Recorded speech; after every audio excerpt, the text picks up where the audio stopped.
Subscribe करिए हमारे channel target UP TET CTET को और बेल आइकन को दबाइए। हेलो फ्रेंड्स, स्वागत करती हूँ मैं आप सभी भावी अध्यापक एवं अध्यापिकाओं का आपके अपने channel target UP TET CTET में। दोस्तों, इस वीडियो में मैं आप लोगों को बताने वाली हूँ कि हिंदी विषय को आप लोग किस तरीके से प्रिपेयर करें कि आप लोगों को बहुत अच्छे मार्क्स मिले इसमें। इसके अलावा ऐसे वो कौन-कौन से टॉपिक हैं जिनको आप लोग अगर पढ़ लेते हैं तो आप लोग को एग्जाम देने में बहुत ही आसानी होगी। यानी कि आप लोग अगर इन टॉपिक्स को पढ़ लेते हैं तो आप लोग एग्जाम में बहुत अच्छा स्कोर करके आएंगे। ये 25 नंबर का हिंदी का पेपर होता है और आपके पास 1 घंटे का टाइम होता है हिंदी विषय को करने के लिए। तो दोस्तों, इस वीडियो में मैं आप लोगों को वो सभी टॉपिक्स कवर करवा दूंगी सिर्फ इस एक वीडियो के माध्यम से, जो भी टॉपिक्स एग्जाम में सबसे ज्यादा आते हैं और जिससे सबसे अधिक क्वेश्चन पूछे जाते हैं। इसके अलावा दोस्तों, आप लोगों के लिए मैंने बाल विकास विषय की तैयारी किस तरीके से करें जिससे आपको बहुत अच्छे नंबर मिले। आप लोग के शिक्षण का भी इस तरीके से एक वीडियो बनाया, शिक्षण अधिगम का भी इसी तरीके से एक वीडियो बनाया है। इसके अलावा साइंस का भी ऐसे ही एक वीडियो बनाया है। संस्कृत विषय को किस तरीके से कौन-कौन से टॉपिक है जो इम्पोर्टेंट है उनको कैसे पढ़ें, इन सभी का वीडियो मैंने ऑलरेडी बना दिया है और आप लोगों ने उसको बहुत देखा और बहुत ही अच्छे-अच्छे कमेंट किए हैं। दोस्तों, आप लोगों के कमेंट से ही बहुत ही प्रोत्साहन मिलता है मुझे कि मैं आप लोगों के लिए और अच्छा करूं। आप लोगों के कमेंट मुझे इतना मोटिवेट करते हैं कि मैं आप लोगों के लिए ऐसे ही बढ़िया-बढ़िया कंटेंट लाती रहूं और आप लोगों की एग्जाम में ऐसे ही हेल्प होती रहे। तो दोस्तों, ऐसे ही लगातार आप लोग ऐसे ही इन वीडियोस को भी देखते रहिए और लगातार ऐसे ही इस वीडियो पर भी कमेंट करिएगा आप लोग। तो पहले इस वीडियो को पूरा आप लोग देख लीजिए, शुरू से लेकर के अंत तक आप बने रहिए पूरा वीडियो में और लगातार जितने भी टॉपिक मैं यहाँ पर समझाऊंगी अगर आप पूरा अच्छे से समझ लेते हैं तो आपको एग्जाम में कहीं कोई प्रॉब्लम नहीं होनी है। क्योंकि बहुत सारे हमारे भाई बहन जिन्होंने क्लास नहीं किया है और जिनको हिंदी विषय में प्रॉब्लम है, वो अगर सही से इस वीडियो को देख लेते हैं तो उनकी बहुत सारी समस्याएं आज दूर हो जाएंगी यहाँ पर। तो चलिए सबसे पहले हम देखते हैं हिंदी विषय में कौन-कौन से टॉपिक है जिनसे एग्जाम में क्वेश्चंस आते ही हैं। आपका फर्स्ट सेमेस्टर है तो फर्स्ट सेमेस्टर में सबसे पहले हिंदी वर्णमाला से स्टार्ट होता है पहले सेमेस्टर में। तो दोस्तों, हिंदी वर्णमाला में टोटल 52 अक्षर होते हैं। तो सबसे पहले हिंदी वर्णमाला को स्वर और व्यंजन 2 भागों में विभक्त किया गया। तो स्वर कौन-कौन से होते हैं, व्यंजन कौन-कौन से होते हैं और इनके प्रकार कौन-कौन से होते हैं, ये बहुत पूछता है एग्जाम में। तो सबसे पहले इसको देख लेते हैं। दोस्तों, यहाँ पर हिंदी वर्णमाला में ही कभी-कभी एक चीज और पूछ लेता है कि ध्वनि किसे कहते हैं। तो भाषा की सबसे छोटी और सर्वाधिक महत्वपूर्ण इकाई को ही ध्वनि कहते हैं। यानी कि ध्वनि की परिभाषा और वर्ड की परिभाषा बहुत डिफरेंट नहीं है। तो अब इसके बाद चलिए यहाँ पर हम देखते हैं। सबसे पहले जो मैंने आपको कहा, सबसे पहले हम स्वर देखेंगे और स्वरों के प्रकार देखेंगे हिंदी में। उसके बाद फिर व्यंजन और व्यंजन के प्रकार देखेंगे। तो सबसे पहले देखिए, स्वर की परिभाषा क्या होती है, एग्जाम में पूछ लेता है। स्वतंत्र रूप से बोले जाने वाले वर्डों को हम स्वर कहते हैं, जैसे अ, आ, ई से लेके अंग और आह तक। अब इसके बाद देखिए स्वर के प्रकार। स्वर 3 प्रकार के होते हैं। ह्रस्व स्वर जिसमें है अ, ई, उ, री जो कि 4 होते हैं और दीर्घ स्वर आ, बड़ी ई, बड़ा उ, ए, ऐ, ओ, औ ये मिलकर के 7 होते हैं। और यहाँ पर प्लुत स्वर आप देखिए, प्लुत स्वर जैसे ओम। अब यहाँ पर इनकी परिभाषा पूछेगा तो आपको कैसे लिखना है। देखिए, सबसे पहले ह्रस्व स्वर की परिभाषा अगर पूछता है तो ह्रस्व स्वर वे स्वर होते हैं जिनके उच्चारण में 1 मात्रा का समय लगता है। अब इसी तरह से दीर्घ स्वर वे स्वर होते हैं जिनके उच्चारण में 2 मात्रा का समय लगता है। इसके बाद है प्लुत स्वर वे स्वर होते हैं जिनके उच्चारण में 3 मात्रा का समय लगता है। बहुत इजी हो गया। इसके बाद हिंदी वर्णमाला में अयोगवाह भी होते हैं। तो अयोगवाह वर्ड किसे कहते हैं, ये बहुत एग्जाम में पूछता है। तो हम अयोगवाह कहते हैं अंग और आहा को। तो ये आप याद रखिएगा दोस्तों। अब इसके बाद हम चलिए देखते हैं व्यंजन। स्वरों की सहायता से बोले जाने वाले वर्णों को हम व्यंजन कहते हैं। व्यंजन में जैसे क, ख, ग से लेकर के ज्ञ तक। अब व्यंजन कितने प्रकार का होता है, यहाँ से भी आपको बहुत ध्यान से वीडियो को देखना है और जहां कहीं नहीं समझ में आएगा मुझे आपको बताना है। आप मुझे प्लीज कमेंट बॉक्स में बताइएगा। लेकिन दोस्तों, मैं आपको बता दूं, मैंने इतनी सरल भाषा में यहाँ पर सारी चीजों को डिस्क्राइब किया है कि अगर आप अच्छे से इसको पढ़ करके जाते हो तो आपको कहीं कोई भी प्रॉब्लम नहीं होगी एग्जाम में और आप सब कुछ अच्छा करके आओगे। बस आपको पूरा ध्यान से यहाँ पर सब कुछ समझना है जैसा मैं बता रही हूँ और आपको हर टॉपिक्स को ऐसे ही एग्जाम में पढ़ करके जाना है।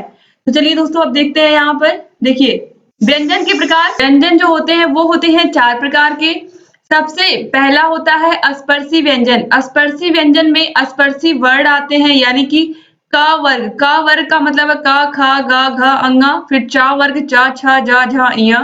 फिर ट वर्ग ट, ठ, ड, ढ, अण। त वर्ग त, थ, द, ध, न। फिर प वर्ग प, फ, ब, भ, म। तो इस तरीके से आपने देखा कि स्पर्शी व्यंजन यहाँ पर क वर्ग से लेकर के च वर्ग, ट वर्ग, त वर्ग और प वर्ग के सभी वर्ण आते हैं स्पर्शी व्यंजन के अंतर्गत, यानी कि क से लेकर के म तक के वर्ण जो हैं वो सब स्पर्शी व्यंजन के अंतर्गत आ गए। अब इसके बाद दूसरा व्यंजन होता है अंतस्थ व्यंजन, और ये बहुत ही इंपॉर्टेंट है आपके एग्जाम के लिए। आप किसी भी ईयर का पेपर देख सकते हैं हिंदी का, जिसमें अंतस्थ व्यंजन और ऊष्म व्यंजन के बारे में या फिर संयुक्त व्यंजन के बारे में ना पूछा गया हो। तो यहाँ पर आप लोग विशेष ध्यान दीजिए इस पे। देखिए, अंतस्थ व्यंजन का मतलब होता है य, र, ल, व। तो ये य, र, ल, व वर्णों को अंतस्थ व्यंजन क्यों कहते हैं?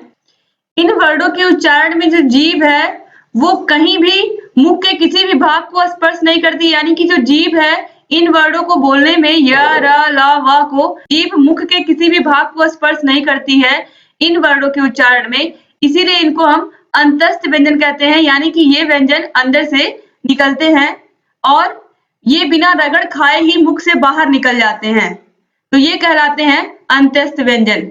एक बार फिर से मैं बता दूं दोस्तों कि इन वर्णों के उच्चारण में जो जीभ होती है वो मुख के किसी भी भाग को स्पर्श नहीं करती है और बिना रगड़ खाए मुख से बाहर निकल जाती है, इसीलिए इसको हम क्या कहते हैं? इनको य, र, ल, व को अंतस्थ व्यंजन कहते हैं। अब इसके बाद है ऊष्म व्यंजन। अब इनको श, श, श और ह को हम ऊष्म व्यंजन क्यों कहते हैं? जिन वर्णों के उच्चारण में हवा मुख से रगड़ खाती हुई धीरे धीरे बाहर निकलती है और उन्हें हम ऊष्म संघर्षी व्यंजन कहते हैं, यानी कि इन्हें बोलने पर जब आप श, श, श, ह को बोलेंगे तो एक ऊष्म ध्वनि आती है, यानी कि मुख से ऊष्मा निकलती है, या यूं कहें कि ये मुख से बाहर निकलते हैं श, श, श, ह, तो एक ऊष्म ध्वनि आती है। ठीक है, तो इन्हें हम कहते हैं जिन वर्णों के उच्चारण में हवा मुख से रगड़ खाती हुई धीरे धीरे बाहर निकलती है उन्हें हम ऊष्म संघर्षी व्यंजन या ऊष्म व्यंजन कहते हैं। तो ऊष्म संघर्षी कहेंगे या ऊष्म कहेंगे तो इस स, श, श, ह ही आएंगे। तो यहाँ पर दोस्तों याद रखिएगा आप लोग, स्पर्शी व्यंजन में हवा उच्चारण स्थानों को स्पर्श मात्र करती है, जबकि यहाँ पर अंतस्थ व्यंजन में जो जीभ होती है वो मुख के किसी भी भाग को स्पर्श नहीं करती है और बिना रगड़ खाए बाहर निकल जाती है, जबकि ऊष्म व्यंजन में क्या होता है? ऊष्म व्यंजन में जो हवा होती है वो मुख से रगड़ खाती हुई धीरे धीरे बाहर निकलती है। इस तरीके से आप देख सकते हैं क्या डिफरेंस है। अब सबसे इंपॉर्टेंट संयुक्त व्यंजन। संयुक्त व्यंजन कितने हैं और ये किससे किसके मिल के बने होते हैं, ये बहुत ही इंपॉर्टेंट है दोस्तों। देखिए, संयुक्त व्यंजन होते हैं 4 प्रकार के। सबसे पहले छ है, फिर त्र है, फिर ज्ञ है और फिर श्र है। टोटल संयुक्त व्यंजन 4 हैं, छ, त्र, ज्ञ और श्र। अब जो छ है वो क और श से मिलके बना है, तो जो पहला वर्ड है उसके नीचे हलंत आपको लगाना है, ये आप ध्यान रखिएगा। क और श से मिलके बना है, जैसे कि कौन सा छ है ये? जैसे कक्षा और अक्षर। इसके बाद है त्र। त्र त और र से मिलके बना है, जैसे कि पुत्र और त्रिशूल। इसके बाद है ज्ञ। ज्ञ में दोस्तों देखिए ज और इ से मिलके बना है, ज्ञान, विज्ञान। इसके बाद यहाँ पर देखिए श्र है, श और र से मिलकर बना, जैसे कि श्रम, विश्राम। तो ये चारों वर्णों को आप याद रखिएगा, ये बहुत ही ज्यादा इंपॉर्टेंट है आपके एग्जाम के लिए। मैं जितना भी कहूँ उतना कम है। आप इसको मोस्ट इंपॉर्टेंट क्वेश्चन भी कह सकते हैं आपके एग्जाम के लिए। तो इन चारों वर्णों को कैसे इनको लिखते हैं और किस किस से मिलके बने हैं ये, इसको आप जरूर देख लीजिए दोस्तों, क्योंकि ये आपके एग्जाम के लिए बहुत ही महत्वपूर्ण है। अब इसके बाद दोस्तों, इसके बाद एक व्यंजन और होता है जिसको हम द्विगुण व्यंजन या उत्क्षिप्त व्यंजन कहते हैं। इनको हम कहते हैं, यहाँ पर आप देखिए ड़ और ढ को, तो इसको हम कहते हैं, इन दोनों को द्विगुण व्यंजन या उत्क्षिप्त व्यंजन कभी कभी एग्जाम में पूछ लेता है, तो इसलिए मैंने यहाँ पर आपको बता दिया। तो ये बहुत जरूरी था आप लोगों के लिए जानना। अब अगर आता है व्यंजन कितने प्रकार के होते हैं, तो आप बहुत आसानी से बता सकते हैं। व्यंजन 4 प्रकार के होते हैं, स्पर्शी व्यंजन, अंतस्थ व्यंजन, ऊष्म व्यंजन और संयुक्त व्यंजन। अब इसके बाद दोस्तों चलिए यहाँ पर हम देखते हैं जो सबसे मेन टॉपिक है। इसके बाद जो बहुत पूछा जाता है वो है उच्चारण स्थान। उच्चारण स्थान बहुत ही इंपॉर्टेंट है और बहुत ही इजी वे में मैं आपको बताऊंगी किस तरीके से आपको इसको याद रखना है। तो सबसे पहले देखिए, आपको ये याद कर लेना है। क्या क्या इसमें बहुत आसान है याद करना, सबसे पहले मैं वो आपको बता दूं। यहाँ पर देखिए ये वर्ण लिखे हुए हैं, स्वर और व्यंजन दोनों इसमें है और यहाँ पर इनका क्या उच्चारण स्थान है वो लिखा हुआ है। तो चलिए देखते हैं हम। देखिए यहाँ पर जितने वर्ड हैं सब यहाँ पर लिखे हुए हैं और बहुत ही आसानी से मैं आपको बताती हूँ कैसे इनको याद करना है। देखिए जिनकी आवाज आपके कंठ से, आपके गले से आती है वो वर्ड होते हैं कंठ वर्ण। जिनका उच्चारण आप तालु से करते हैं वो होते हैं तालु वर्ण। जिनका उच्चारण आप मूर्धा से करते हो वो सब होते हैं मूर्धा वर्ण। जिनके उच्चारण में जीभ जो है वो दांत को स्पर्श करती है तो वो होते हैं दंत वर्ण। जिन वर्णों का उच्चारण ओठों से होता है उन्हें हम ओष्ठ वर्ण कहते हैं। जिनका उच्चारण नासिका से होता है उनको हम नासिका वर्ण कहते हैं। जिनका उच्चारण कंठ और तालु से होता है वो कंठ तालु वर्ण कहलाते हैं या कंठ तालव्य भी कहलाते हैं। और जिनका उच्चारण कंठ और ओष्ठ यानी कि गले और ओष्ठ से होता है वो कंठोष्ठ वर्ण कहलाते हैं। तो दोस्तों देखिए यहाँ पर आसान क्या है, ऐसे आपको याद करना है, एक धुन में याद करना है आपको। कैसे? कंठ तालु मूर्धा दंत, कंठ तालु मूर्धा दंत, कंठ तालु मूर्धा दंत ओष्ठ। बहुत आसान है। देखिए कंठ तालु मूर्धा दंत ओष्ठ। उसके बाद नासिका में तो सब आसान है, नासिका में तो कुछ है ही नहीं। नासिका आप देखो इयम गणनम और अंगा यानी कि सभी वर्णों के पांचवें वर्ण, जैसे कि क वर्ग में अंगा, च वर्ग में इया, ट वर्ग में अणा, त वर्ग में न और प वर्ग में मा और इसके बाद अंग, अंग यहाँ पर एक्स्ट्रा आता है। तो इन सभी का उच्चारण नाक से होता है इसीलिए इनको नासिका वर्ण कहते हैं। तो ये तो बहुत इजी है, अगर एग्जाम में आता है तो ये आपका गलत हो ही नहीं सकता। अब इसके बाद जैसे मैंने बताया आपको कि कंठ तालु मूर्धा दंत ओष्ठ, इसको मैं क्यों कह रही हूँ कि आप ऐसे अगर आप दिन भर में कई बार इसको प्रैक्टिस करके याद कर सकते हैं अगर आप चाहें तो बहुत आसानी से। कंठ तालु मूर्धा दंत ओष्ठ, अब इसको याद करने से आपको फायदा क्या होगा? देखिए कंठ में क वर्ग, तालु में च वर्ग, क वर्ग का मतलब क्या है? क ख ग घ, तालु में च छ ज झ, मूर्धा में ट ठ ड ढ, दंत में त थ द ध, ओष्ठ में प फ ब भ। तो ये लोग तो ऐसे ही याद हो गए, कंठ तालु मूर्धा दंत ओष्ठ, कंठ तालु मूर्धा दंत ओष्ठ। अब यहाँ पर कंठ का मतलब गले से, तालु का मतलब जीभ के ऊपर का जो पार्ट होता है। जब आप च छ ज झ बोलोगे तो आप देखोगे तो इस तरीके से यहाँ पर एक बार फिर से देखिए अब कौन कौन से ऐसे वर्ड हैं जो और रह गए हैं हम उनको देखते हैं। देखिए कंठ का जो उच्चारण हम शुरू करेंगे यानी कि गले से कौन से वर्ड हैं जिनको हम बोलते हैं। तो क वर्ग तो हो गया, क ख ग घ। अब इसके बाद और कौन है? आ हा, ठीक है। इसके साथ आप विसर्ग को भी रख सकते हैं यानी कि विसर्ग का भी उच्चारण स्थान कंठ ही होता है। संस्कृत में एक फॉर्मूला होता है अकु विसर्जनीय नाम कंठा। तो यहाँ पर अकु विसर्जनीय नाम कंठा के साथ ही यहाँ पर दोस्तों अभी आपको अगर ये फॉर्मूला नहीं आता तो पहले आप इजी वे में जैसे मैं समझा रही हूँ वैसे भी आप समझ सकते हैं। तो कौन कौन से वर्ड हैं जिनका उच्चारण स्थान गला या कंठ होता है? वो है क वर्ग, क ख ग घ और आ और ह। तो आप लोगों ने देखा कि किस तरीके से यहाँ पर कौन कौन से वर्ड हैं जिनका उच्चारण स्थान कंठ होता है। तो व्यंजन में भी क ख ग घ आगे आते हैं और इसके अलावा ये लोग स्वर में भी आ आगे आते हैं। इसके साथ आपको एक एक्स्ट्रा वर्ड याद रखना है। कौन सा वर्ड? हा वर्ड। और मैं आपको बताऊं दोस्तों जो वर्ड एक्स्ट्रा आते हैं उन्हीं को एग्जाम में पूछता भी है। अब कंठ में क ख ग घ ये इनके चांसेस कम है पूछने के, लेकिन आ और ह के चांसेस ज्यादा है पूछने के एग्जाम में। तो इसीलिए जो वर्ड डिफरेंट है उनको एग्जाम में ज्यादा पूछता है, इसीलिए आप लोग खासकर याद रखिएगा कि हा का उच्चारण स्थान कंठ होता है। इसके बाद दूसरा है तालु। तालु का मतलब जीभ से ऊपर का पार्ट। जब जीभ से आप च छ ज झ बोलोगे तो आप देखोगे कि जीभ तालु से लगती है। इसके अलावा आपने कंठ में देखा आ और आ रहे थे, अब तालु में आप देखोगे छोटी ई और बड़ी ई आ रहे हैं यानी कि आ के बाद छोटी ई बड़ी ई आती है। इसके बाद य और श एक्स्ट्रा है यानी कि तालु में यश एक्स्ट्रा आ रहा है और ई तो आप आ के बाद इसमें लगा ही लोगे। तो इस तरीके से आप देख रहे हैं कि जो तालु वर्ड है उसमें कंठ के बाद तालु, तो क वर्ग के बाद च वर्ग। इसके बाद दोस्तों देखिए मूर्धा में देखिए ट ठ ड ढ, तो ट वर्ग तो आएगा ही। अब इसके बाद देखिए एक्स्ट्रा क्या आ रहा है? र श और री। तो यहाँ पर जो री और र है ये आप देखिए री और र और श, ये तीनों श का जो उच्चारण स्थान है ये बहुत महत्वपूर्ण है। तो ये आप विशेष ध्यान दीजिएगा। तो यहाँ पर हम मूर्धा की बात कर रहे हैं, तो मूर्धा में कंठ तालु मूर्धा यानी कि का वर्ग च वर्ग के बाद टा वर्ग आएगा, तो टा ठा डा ढा तो होंगे ही। इसके साथ एक्स्ट्रा कौन आ रहा है, रा श और री आ रहे हैं।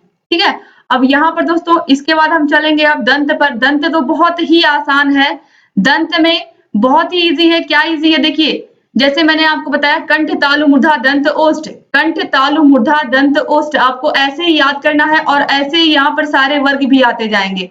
अब दंत में देखिए ट वर्ग के बाद ता वर्ग आ गया, ता था दा धा। अब यहाँ पर देखिए एक्स्ट्रा क्या आया है, ला और सा आया है। मैं आपको बताऊं कि एग्जाम में यही ला और यही शा बार बार पूछता है। तो ये ला और सा किस में आए हैं, देखिए ला का उच्चारण स्थान और सा जब आप बोलेंगे तो आप खुद देखेंगे कि आपकी जीभ जो है वो आपके दांत को स्पर्श कर रही है, तो आप खुद महसूस करोगे कि इसका जो उच्चारण स्थान होना चाहिए वो दंत ही होना चाहिए। लेकिन फिर भी विशेष रूप से देखिए ये जो तीनों शाह है ये किस में आते हैं। पहला जो यहाँ पर शाह है ये देखिए तालु में आया है, तालु मूर्धा दंत, तालु मूर्धा दंत इन्हीं तीनों में सारे शाह हैं।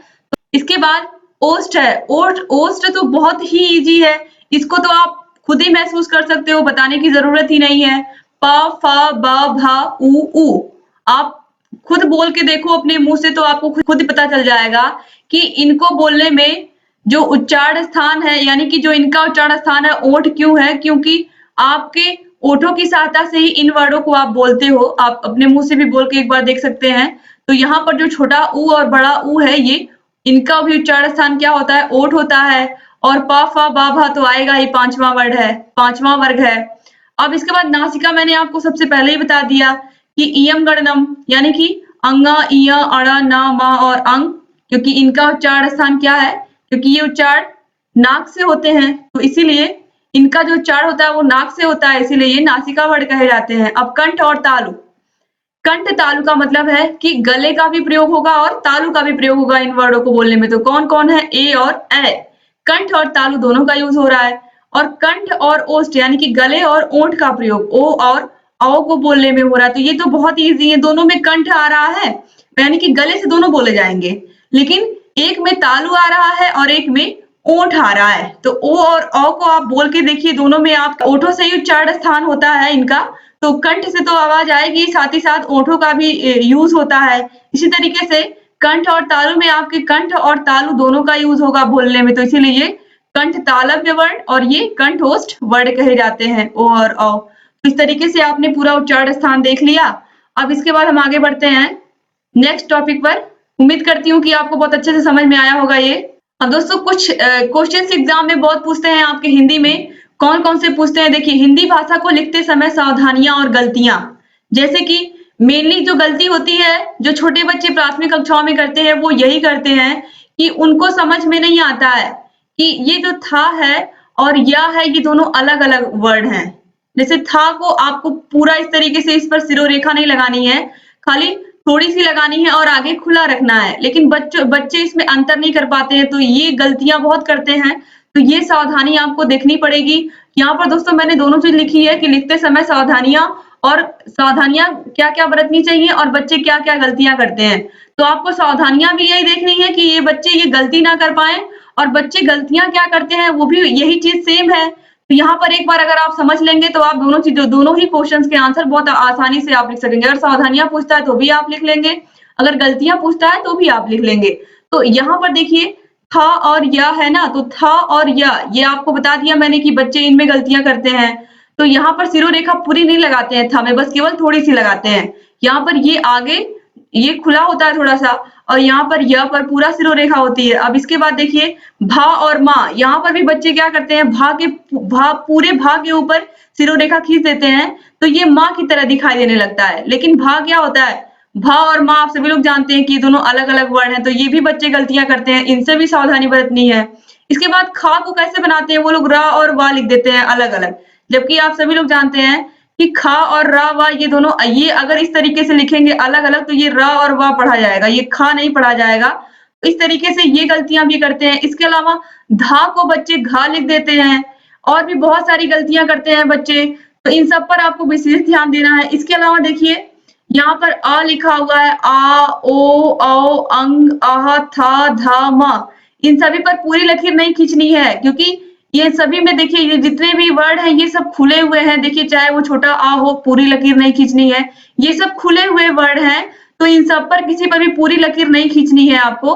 तो इस तरीके से आप देख सकते हैं कि ये सब आपको सावधानियां बरतनी है हिंदी विषय को लिखते समय। और बच्चे क्या-क्या गलतियां करते हैं वो भी आपको इसी तरीके से दिखाना है एग्जाम में। अब आप इसका विस्तार से लिख सकते हैं इसमें कि बच्चे इस तरीके की गलतियां करते हैं, इनको दूर करने के लिए ये उपाय हम कर सकते हैं। बहुत आसानी से आप लिख सकते हैं अब एग्जाम में। अब इसके बाद दोस्तों देखिए हिंदी भाषा में वर्तनी की गलतियां, यानी कि बच्चे कौन-कौन सा अक्षर लिखने में गलतियां कर देते हैं और किसमें कम अंतर कर पाते हैं। जब कोई टीचर कोई वर्ड बोलते हैं, जैसे कि मान लीजिए श्रुत लेख इमला बोल रहे हैं, तो बच्चे कैसी गलतियां करते हैं वो यहाँ पर बताया गया है कि हिंदी भाषा में वर्तनी की अशुद्धियां किस प्रकार की होती हैं। तो चलिए हम देखते हैं। सबसे पहले बच्चे वा और वा में अंतर नहीं कर पाते हैं, तो ये सबसे पहली अशुद्धि तो यही करते हैं बच्चे। उसके बाद ये छ और छ में बहुत कंफ्यूज रहते हैं, तो ये बच्चे खुद ही पूछते हैं मैम छतरी वाला छ है कि क्षत्रिय वाला छ है, तो ऐसा पूछते हैं बच्चे, होता है। तो इस तरीके से बच्चे इसमें भी अशुद्धि कर देते हैं, तो ये भी टीचर को ध्यान देने की जरूरत है इस पर। इसके अलावा दोस्तों यहाँ पर देखिए र और अड़ा में बहुत कंफ्यूज रहते हैं बच्चे की क्या बनाना है, तो ये भी अशुद्धियां होती हैं। इसके अलावा श और शा में भी बहुत कंफ्यूजन होती है बच्चों को, तो वो भी बच्चों को बताना पड़ता है। इसके अलावा यहाँ पर देखिए फिर श और सा में बहुत कंफ्यूजन होती है, तो यहाँ पर ये सभी ऐसी अशुद्धियां हैं जिन पर आपको विशेष रूप से बच्चों को जब बचपन से इस पर सुधार किया जाएगा, नहीं बचपन से इस पर कार्य किया जाएगा इन अशुद्धियों पर, तो धीरे-धीरे चल करके बच्चे किसी भी प्रकार से भाषा में कोई अशुद्धि नहीं करेंगे और भाषा को सही प्रकार से लिखना, पढ़ना जान सकेंगे। तो ये बहुत जरूरी है कि बचपन से ही, प्राथमिक से ही जब बच्चों की इन सब गलतियों पर ध्यान दिया जाएगा, तो बच्चे भाषा को बहुत ही अच्छी तरीके से पढ़ना, लिखना और बोलना, अभिव्यक्त करना भी जान जाएंगे। तो ये बहुत इंपॉर्टेंट है दोस्तों। अब इसके बाद चलिए देखते हैं क्या-क्या और आपकी हिंदी में पूछता है। यहाँ पर देखिए पर्यायवाची शब्द, विलोम शब्द और वाचन। सबसे पहले हम पर्यायवाची शब्दों की बात करते हैं।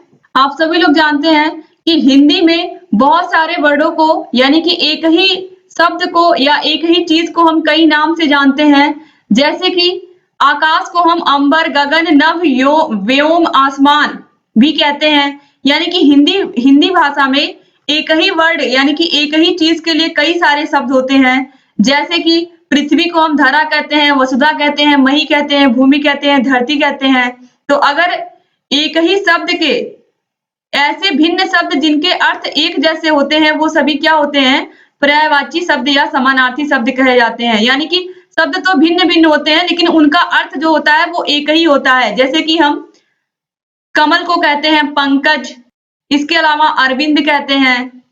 तो ये सभी क्या है? ये सभी हैं पर्यायवाची शब्द।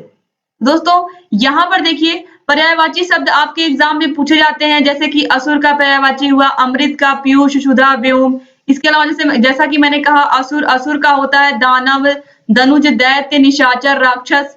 तो इस तरीके से दोस्तों यहाँ पर आप लोग के लिए पर्यायवाची शब्द ऑलरेडी मैंने पढ़ा दिया है। आप लोग के लघुत्तरी क्वेश्चंस में अलग से भी आप कहोगे तो मैं पढ़ा दूंगी। लघुत्तरी क्वेश्चंस में राजन सीरीज मैंने कंप्लीट करा दिया है, उसमें आपको अधिक से अधिक पर्यायवाची शब्द मिलेंगे। अगर आप उतना भी एग्जाम में पढ़ के चले जाते हैं तो आप बहुत ही अच्छे से अपने हिंदी विषय को प्रिपेयर कर लेंगे। दोस्तों हिंदी विषय का हम लोगों ने ऑलरेडी एक प्लेलिस्ट बना दिया है, उस प्लेलिस्ट में जा करके आप अब तक जितने भी वीडियोस हम लोगों ने हिंदी विषय के बनाए हैं, चाहे पवन सीरीज हो, राजन सीरीज हो, या उसके जितने भी क्वेश्चन है, कुछ भी हमने छोड़ा ही नहीं है।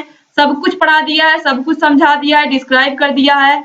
इसके अलावा प्रीवियस ईयर क्वेश्चन पेपर तो हम सॉल्व भी करवा रहे हैं, मॉडल पेपर भी आप लोगों के लिए सॉल्व करवा रहे हैं। दोस्तों अगर अभी तक आपने हमारे चैनल को सब्सक्राइब नहीं किया तो प्लीज सब्सक्राइब कर लीजिए और घंटी के निशान को जरूर दबा लीजिए, जिससे हम जो भी नई वीडियोस बनाते हैं उसका नोटिफिकेशन आपके पास टाइम से पहुंच जाए। अब इसके बाद है विलोम शब्द। विलोम का मतलब होता है इंग्लिश में जैसे बोलते हैं अपोजिट वर्ड्स, यानी कि जैसे कि दिन का रात, अंधेरे का उजाला। तो इस तरीके से आपको याद होना चाहिए कि विलोम शब्द, दोस्तों इसका भी ऑलरेडी हमने वीडियो बनाया है। कम से कम 400 विलोम शब्द हम लोगों ने पढ़ा दिया है। तो दोस्तों इतना अधिक आपको विलोम शब्द पढ़ने की जरूरत नहीं है। अगर आप उन वीडियोस में थोड़ा कम भी आप देखते हैं तो भी कोई बहुत प्रॉब्लम नहीं होगी आपको एग्जाम में, लेकिन आप अधिक से अधिक पढ़ के जाइए, जिससे आपको एग्जाम में कहीं भी किसी भी प्रकार का कोई प्रॉब्लम ना हो और आप आसानी से अपने एग्जाम में अच्छे मार्क्स लाएं। तो दोस्तों आप उन वीडियोस को भी देख सकते हैं। अब यहाँ पर दोस्तों वाचन है। वाचन में देखिए वाचन क्या होता है? वाचन का मतलब होता है दोस्तों पढ़ना। आपके पास बुक है, आप बुक को पढ़ रहे हो तो वो वाचन होता है। लेकिन अब वाचन कितने प्रकार का होता है, आप उसको बोल करके पढ़ रहे हो कि मन में पढ़ रहे हो, किताब को किस तरीके से पढ़ रहे हो, आप गा कर पढ़ रहे हो, ये बहुत इम्पोर्टेंट है। तो यहाँ पर देखिए वाचन 2 प्रकार का होता है, पहला होता है सस्वर वाचन और दूसरा होता है मौन वाचन।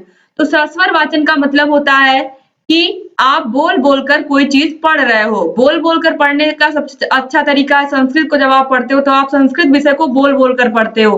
क्योंकि संस्कृत में अगर आप बोल करके नहीं पढ़ोगे तो आप संस्कृत विषय को सीख ही नहीं पाओगे सही से बोलना और पढ़ना। तो ये बहुत ज़रूरी है कि संस्कृत विषय को उसी तरीके से हिंदी विषय को भी बचपन में बच्चों को प्राथमिक स्तर पर बोल-बोल कर ही पढ़ना सिखाया जाता है, तभी उनका उच्चारण सही होता है और तभी वो भाषा को अच्छे से बोल पाते हैं। तो जो सस्वर वाचन होता है, ये भाषा को सही प्रकार से पढ़ने और बोलने में बहुत मदद करता है। तो यहाँ पर हो गया किसी भी किताब को अगर आप बोल-बोल कर पढ़ रहे हो तो वो होता है सस्वर वाचन। अब यहाँ पर मौन वाचन है। मौन वाचन का मतलब जैसे-जैसे आप बड़ी क्लासेस में जाते हो, तो आपका क्या होता है कि आप वो चीज़ कम कर देते हो, बोल करके पढ़ना। आप धीरे-धीरे मन में पढ़ना शुरू कर देते हो और मन में पढ़ने से क्या होता है, जैसे बोलने में आपकी एनर्जी खर्च होती है, तो मौन वाचन में आपकी एनर्जी नहीं खर्च होती है। आपकी एनर्जी बची रहती है और आप उसको मन में ही पढ़ते हो। मन में पढ़ने से क्या होता है कि अगर आपके अगल-बगल कोई पढ़ रहा है, तो वो भी डिस्टर्ब नहीं होता है। वो अपना कॉन्सेप्ट पढ़ रहा है, आप अपना कॉन्सेप्ट पढ़ रहे हो, आप अपनी बुक पढ़ रहे हो। तो यहाँ पर ये इससे मौन वाचन से फ़ायदा भी होता है और आपको आपकी चीज़ भी आप जो भी सब्जेक्ट अच्छे से पढ़ रहे हो, उस सब्जेक्ट की आपको तैयारी भी हो जाती है अच्छे से। तो मौन वचन का मतलब मन में पढ़ना, सस्वर वाचन का मतलब बोल-बोल कर पढ़ना। अब इसमें देखिए सस्वर वाचन के भी 2 प्रकार होते हैं। कौन-कौन से? एक पहला है आदर्श वाचन और दूसरा है अनुकरण वाचन। ये तो बहुत ही आसान है। आदर्श वाचन का मतलब है शिक्षक के द्वारा पढ़े गए पाठ को हम आदर्श वाचन कहते हैं और शिक्षक अपने मन में तो क्लास में पढ़ेगा नहीं, वो तो पूरे बच्चों को उसको सुनाना है तो वो पढ़-पढ़ कर ही सुनाएगा और शिक्षक के द्वारा किए गए वाचन को आदर्श वाचन क्यों कहते हैं? क्योंकि शिक्षक के द्वारा पढ़े गए पाठ में कोई भी अशुद्धि नहीं होती है, यानी कि पूरी तरीके से अगर एक टीचर क्लास में पढ़ा रहा है तो उससे पूरी उम्मीद की जाएगी कि वो आदर्श वाचन ही कर रहा है। क्योंकि अगर टीचर अच्छे से समझाएगा सब कुछ, बच्चों को सही से उच्चारण करेगा तभी बच्चे भी उसी के आदर्शों पर चलेंगे। तो यहाँ पर ये हो गया आदर्श वाचन का मतलब कि शिक्षक के द्वारा पढ़े गए पाठ को हम आदर्श वाचन कहते हैं। अब अनुकरण वाचन बहुत आसान है। शिक्षक के पढ़ने के बाद जब बच्चे उसका अनुसरण करते हैं, उन्हीं के पाठ का अनुसरण करते हैं, जैसा उन्होंने पाठ को पढ़ा वैसे ही बच्चे भी पढ़ रहे हैं, तो वो होता है अनुकरण वाचन। तो दोस्तों उम्मीद करती हूँ कि आपको वाचन बहुत अच्छे से समझ में आ गया होगा। अब हम आगे देखते हैं यहाँ पर कुछ विराम चिन्ह जो आपके एग्जाम में हिंदी के विषय में बहुत पूछता है, हिंदी विषय में। तो चलिए हम इनको भी देख लेते हैं। सबसे पहले दोस्तों देखिए पूर्ण विराम। पूर्ण विराम बहुत पूछता है एग्जाम में। वाक्य की समाप्ति पर पूर्ण विराम चिन्ह का प्रयोग किया जाता है। आप सभी लोग जानते हैं जैसे कि राम विद्यालय जाता है, पूर्ण विराम। इस तरीके से पूर्ण विराम लग जाता है। कोई भी वाक्य जब कंप्लीट होता है, पूरा होता है, तो पूर्ण विराम का चिन्ह लग जाता है। इसके बाद है अल्प विराम, जिसको हम कॉमा बोलते हैं इंग्लिश में, जैसे कि राम, कॉमा, श्याम और कमला खेलते हैं। यानी कि इस तरीके से कॉमा लग करके, कॉमा लगाने का मतलब होता है कि आप अल्प विराम, थोड़ी देर के लिए आप वहां पर ठहर जाइए। दोस्तों यहाँ पर थोड़ा सा ठहरने के लिए हम अल्प विराम चिन्ह का प्रयोग करते हैं, थोड़ा रुकने के लिए। इसके बाद तीसरा है अर्ध विराम। दोस्तों जो अर्ध विराम होता है ये 2 उपवाक्यों को जोड़ने के लिए प्रयोग होता है और जब वो 2 उपवाक्य और से नहीं जुड़ पाते हैं तो वहां पर हम लगाते हैं अर्ध विराम। अर्ध विराम का मतलब है एक बिंदु रहेगा और एक कॉमा रहेगा। तो यहाँ पर आप देखिए इसका एग्जाम्पल, स्वतंत्रता आंदोलन से देश में क्रांति की लहर दौड़ गई, भला स्वतंत्र कौन नहीं रहना चाहता है। तो यहाँ पर आप देखिए सेमीकोलन यानी कि अर्ध विराम चिन्ह का प्रयोग हुआ है। इसके बाद है चौथा प्रश्नवाचक चिन्ह। प्रश्नवाचक चिन्ह आसान है, आप सभी लोग जानते हैं इसको। जैसे कि बच्चे बार-बार क्वेश्चन पूछते रहते हैं, तो ऐसे ही तुम स्कूल कब जाओगे, घड़ी में कितने बज रहे हैं, तुम खाना कब खाओगे, तुम आज कितने बजे खेलने जाओगे। तो ये सभी जो सभी क्वेश्चन मार्क वाले वाक्य होते हैं वो सभी क्या होते हैं, प्रश्नवाचक चिन्ह कहलाते हैं। यानी कि प्रश्न पूछने हेतु जिस चिन्ह का प्रयोग किया जाता है उसे हम प्रश्नवाचक चिन्ह कहते हैं। जैसे कि तुम स्कूल कब जाओगे। इसके बाद पांचवा है विस्मयादि बोधक चिन्ह। विस्मयादि बोधक चिन्ह दोस्तों हम इसका प्रयोग करते हैं जब बहुत ही ज्यादा खुशी, बहुत ज्यादा शोक, बहुत ज्यादा आश्चर्य का प्रयोग करना हो, बहुत ज्यादा आश्चर्य वाले वाक्यों को बोलना हो, तब हम विस्मयादि बोधक चिन्ह का प्रयोग करते हैं। जैसे अरे तुम कब आए। तो इस तरीके से यहाँ पर अरे के बाद देखिए विस्मयादि बोधक चिन्ह लगा हुआ है। वाह कितना सुंदर चिड़ियाघर है। इस तरीके से भी ये भी क्या है, वाह के बाद इसमें भी विस्मयादिबोधक चिन्ह का प्रयोग किया गया। इसके बाद छठवां है योजक चिन्ह। योजक चिन्ह कब लगता है ये आप लोग देख लीजिए। योजक चिन्ह शब्द युग्मों एवं तुलना करने वाले शब्दों के साथ यह चिन्ह प्रयोग किया जाता है, यानी कि तुलना करने वाले शब्दों के साथ यह चिन्ह प्रयोग किया जाता है, जैसे कि रात, दिन, आज, कल, माता, पिता। तो इस तरीके से यहाँ पर योजक चिन्ह का प्रयोग होता है। इसके बाद है लाघव चिन्ह। लाघव चिन्ह का मतलब होता है दोस्तों, इसको हम संक्षिप्त चिन्ह भी बोलते हैं, जैसे कि उत्तर प्रदेश को इतना बड़ा ना लिख करके आप इसको संक्षेप में लिख दीजिए, उ फिर बिंदी फिर प्रदेश फिर बिंदी। यहाँ पर देखिए इस तरीके से डॉक्टर को भी हम लिख सकते हैं, डॉक्टर लिख करके डा लिख करके फिर यहाँ पर बिंदु। तो इस तरीके से लाघव चिन्ह का प्रयोग होता है, यानी कि एक बिंदु का प्रयोग करके हम क्या करते हैं, उस वर्ड को संक्षेप में कर देते हैं। इसके बाद है उद्धरण चिन्ह। उद्धरण चिन्ह मतलब दोस्तों देखिए ये दो प्रकार का होता है, पहले आप ये देख लीजिए, जैसे कि यहाँ पर देखिए इकहरा उद्धरण चिन्ह। इकहरा का मतलब इस तरीके से साइन बना होता है उसका। यहाँ पर देखिए इसका एग्जाम्पल, यह अंश हमारी पाठ्य पुस्तक कलरव से लिया गया है। अब मान लीजिए यहाँ पर आगे और होता, इसके रचयिता रामधारी सिंह दिनकर हैं, तो हम रामधारी सिंह दिनकर को भी इसी तरीके से कॉमा लगा के उनके नाम को भी लिखते। यानी कि जब किसी विशेष व्यक्ति या विशेष वस्तु के बारे में हम बात करते हैं किसी वाक्य में, तो उसमें हम प्रयोग करते हैं इकहरा उद्धरण चिन्ह। अब दोहरा उद्धरण चिन्ह का प्रयोग करते हैं, ये तो बहुत आसान है, ये आप सभी लोग जानते हैं। जब किसी के द्वारा कोई कही गई स्टेटमेंट हो सेम टू सेम वैसे ही पढ़ी जाए, तो उसको हम कहते हैं दोहरा उद्धरण चिन्ह। जैसे कि महात्मा गांधी ने कहा था, क्या कहा था, अहिंसा परमो धर्मा। तो यहाँ पर उन्हीं का वाक्य है, सेम टू सेम लिया गया है, तो यहाँ पर प्रयोग होगा दोहरा उद्धरण चिन्ह। दोस्तों हिंदी विषय में इसके अलावा भी कुछ छोटे छोटे इंपॉर्टेंट टॉपिक्स हैं, जैसे कि हिंदी में शिक्षण अधिगम सामग्री का प्रयोग आप किस तरीके से करेंगे। तो दोस्तों हिंदी विषय को पढ़ाने में भी आप श्रव्य दृश्य सामग्री का प्रयोग कर सकते हैं, या दृश्य सामग्री का प्रयोग कर सकते हैं, या श्रव्य सामग्री का प्रयोग कर सकते हैं। श्रव्य सामग्री में रेडियो, टेप रिकॉर्डर का प्रयोग, यानी कि हिंदी भाषा के उच्चारण को सही सही सिखाने के लिए बच्चों को आप टेप रिकॉर्डर का प्रयोग कर सकते हैं, रेडियो का प्रयोग कर सकते हैं। इसके अलावा टेलीविजन का प्रयोग श्रव्य दृश्य सामग्री में आप कर सकते हैं। तो ये आप सभी चीजें लिख सकते हैं अपने एग्जाम में। अगर एग्जाम में पूछता है कि हिंदी विषय को पढ़ाने में आप किस प्रकार से शिक्षण सहायक सामग्रियों का या टीचिंग लर्निंग मटेरियल का प्रयोग आप कर सकते हैं। इसके अलावा पूछता है एग्जाम में अनुलेख और श्रुतलेख में क्या अंतर है। तो दोस्तों मैं आप लोगों को बता दूं कि अनुलेख और श्रुतलेख में क्या डिफरेंस है। अनुलेख का मतलब होता है, जैसे आपके पास कोई किताब है हिंदी की, तो आप हिंदी की किताब में से देख करके एक पेज नकल लिख रहे हैं, तो उसमें से अगर कोई चीज आप सेम टू सेम देख करके उतार रहे हैं, तो नकल लिखने को ही हम कहते हैं अनुलेखन। यानी कि किसी भी चीज लिखा हुआ देख करके आप उतार रहे हो, तो वो होता है अनुलेखन। अब श्रुत लेखन क्या होता है दोस्तों, श्रुत लेखन भी एग्जाम में बहुत पूछता है। श्रुत का मतलब सुनकर लिखने का मतलब हम लोग आम बोलचाल की भाषा में हम लोग कहते हैं बच्चों को इमला बोलना। तो इमला बोलने को ये कहते हैं श्रुत लेखन, यानी कि टीचर के द्वारा बोले गए शब्दों या वाक्यों को बच्चे अपनी कॉपी में लिखते हैं, तो उसे ही हम कहते हैं श्रुत लेखन। इसके अलावा सुलेख भी होता है, तो सुलेख का मतलब होता है सुंदर सुंदर लिखना। तो यहाँ पर अनुलेखन क्या होता है, इसके अलावा श्रुतलेख क्या होता है और सुलेख क्या होता है। मुझे पूरा उम्मीद है कि तीनों आपको समझ में आया होगा। तो दोस्तों उम्मीद करती हूँ कि आपको ये हिंदी विषय का सेशन बहुत ही अच्छा लगा होगा। हिंदी विषय में क्या क्या टॉपिक आपको पढ़ने हैं, क्या क्या टॉपिक कैसे तैयार करने हैं, और किस किस टॉपिक कौन कौन से टॉपिक आपको कितना तैयार है, ये भी आपको समझ में आया होगा। और आपका अगर आपने थोड़ा सा भी हिंदी पहले पढ़ा होगा, तो आपका पूरा हिंदी फिर से रिवाइज हो गया होगा, पूरा रिवीजन आपने कर लिया होगा। यहाँ पर दोस्तों आप लोगों का बहुत ही ज्यादा प्रोत्साहन और बहुत ही ज्यादा मोटिवेशन हम लोग को मिला है। आप लोगों ने बाल विकास विषय को बहुत ही सराहा। इसके अलावा शिक्षण अधिगम का भी मैंने ऐसे ही वीडियो बनाया था, उसको भी आप लोगों ने बहुत ही ज्यादा प्रोत्साहन दिया, उसमें भी आप लोगों ने बहुत अधिक हमारा उत्साह वर्धन किया। साइंस विषय को भी आप लोगों ने बहुत ही पसंद किया। इसी तरीके से संस्कृत विषय पर भी आप लोगों ने बहुत ढेर सारे कमेंट किए, हमें बहुत अच्छा लगा दोस्तों। इसीलिए लगातार हम आपके लिए ये वीडियोस लेकर के आ रहे हैं। उम्मीद करती हूँ कि ये हिंदी विषय का भी वीडियो आप लोगों के लिए बहुत यूजफुल होगा और आप लोगों को ये भी बहुत पसंद आएगा। और अगर अभी तक आपने बाल विकास शिक्षण विज्ञान नहीं देखा, जो मैंने अभी बना दिया है, तो उन सभी के वीडियोस को आप देख लीजिए और उन सभी का लिंक मैं डिस्क्रिप्शन बॉक्स में दे देती हूँ। यही इसी वीडियो के नीचे डिस्क्रिप्शन बॉक्स में आपको सभी विषयों को कैसे पढ़ना है उसकी लिंक मिल जाएगी। यहाँ पर साइड में आई बटन पे क्लिक करके भी आप सभी वीडियोस को देख सकते हैं। और सबसे महत्वपूर्ण चीज, एग्जाम में कॉपी कैसे लिखे, इसके लिए मैंने अलग से पूरा एक वीडियो बनाया है कि किस तरीके से आप इस तरीके से एग्जाम में अगर कॉपी लिख करके जाते हैं तो आपको 95% मार्क्स लाने से कोई रोक नहीं सकता है।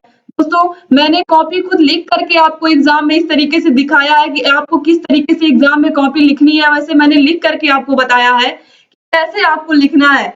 तो बहुत इंपॉर्टेंट वीडियो है, उसको आप जरूर देखिएगा। इसके अलावा लगातार हम आपको मोटिवेट भी करते रहते हैं कि कैसे आपको एग्जाम में तैयारी करनी है। लगातार ऐसे ही आप हमारे चैनल से बने रहिए। और अगर अभी तक आपने हमारे चैनल को सब्सक्राइब नहीं किया तो प्लीज सब्सक्राइब कर लीजिए और घंटी के निशान को जरूर दबा लीजिए, जिससे हम जो भी नई वीडियोस बनाते हैं उसका नोटिफिकेशन आपके पास टाइम से पहुंच जाए। दोस्तों, वीडियो पूरा देखने के लिए आप सभी लोगों का बहुत-बहुत धन्यवाद। और अगर कहीं भी समस्या है तो बेझिझक हमसे बोलिए, हम आपकी सभी समस्याओं का समाधान करेंगे और आपकी सभी डाउट्स को भी क्लियर करेंगे। तो ऐसे ही चैनल से बने रहिए। लाइक, कमेंट और अपने सभी फ्रेंड्स को उसको शेयर करना बिल्कुल मत भूलिए। वीडियो पूरा देखने के लिए बहुत-बहुत धन्यवाद। जय हिंद दोस्तों।